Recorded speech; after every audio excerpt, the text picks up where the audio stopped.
मुझे बेटी नहीं चाहिए। संगीता पेट से थी, यानी उसको बच्चा होने वाला था। संगीता बहुत खुश थी क्योंकि ये उसका पहला बच्चा था। एक शाम संगीता का पति अशोक ऑफिस से जल्दी घर आ गया और बोला कि देखो संगीता, मैं हमारे होने वाले लड़के के लिए नए कपड़े लाया हूँ। जब संगीता ने अशोक से पूछा कि आपको कैसे पता कि हमें लड़का ही होगा, एक बेटी भी तो हो सकती है। इस पर अशोक चिल्ला के बोला कि नहीं, मुझे बेटी नहीं चाहिए, मुझे तो सिर्फ बेटा ही चाहिए। अब संगीता अचानक से डर गई क्योंकि संगीता को अपने पति से ये उम्मीद नहीं थी। हालांकि अशोक अपनी पत्नी संगीता से बहुत प्यार करता था।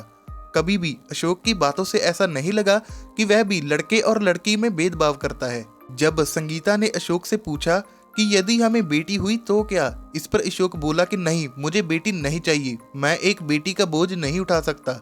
संगीता ने पूछा कि बेटी बोझ कैसे हो सकती है, तो अशोक बोला कि यदि हमें बेटा हुआ तो वह हमारे बुढ़ापे का सहारा बनेगा, और बेटियां तो प्रायः धन होती हैं। तुम तो जानती ही हो कि आजकल कोई भी बिना दहेज के शादी नहीं करता, कहाँ से लाएंगे हम इतने सारे रुपए, इसीलिए बेटियां बोझ होती हैं। और वैसे भी जब हमें बेटा होगा और कल उसकी शादी होगी तो एक सुंदर सी बहू आएगी जो हमारा ध्यान रखेगी। अब ये बात सुनकर संगीता हंसने लगी और बोली कि बेटी किसी को नहीं चाहिए, लेकिन अपने बेटे के लिए बहू सबको सुंदर चाहिए। अगर किसी के घर में बेटी होगी तभी तो वो आगे जाकर किसी के घर की बहू बनेगी। फिर संगीता ने अशोक को समझाया कि बेटियां बोझ नहीं होती, बल्कि बेटियां तो उपहार होती हैं। भगवान बेटी भी उन्हें ही देता है जो उसे पालने में सक्षम हो।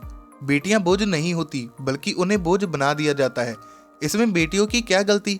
गलती तो दहेज लेने वाले लोगों की होती है।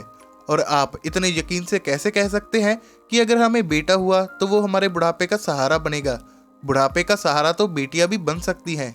अब ये बात सुनकर अशोक को ये एहसास होता है कि उसके विचार गलत थे, और वह संगीता को ये आश्वासन देता है कि आगे से वो ऐसी सोच अपने मन में भी नहीं लाएगा। इस कहानी से हमें ये शिक्षा मिलती है कि बेटियां बोझ नहीं होती, बल्कि शादी में दहेज लेने वाले लोग बेटियों को बोझ बना देते हैं।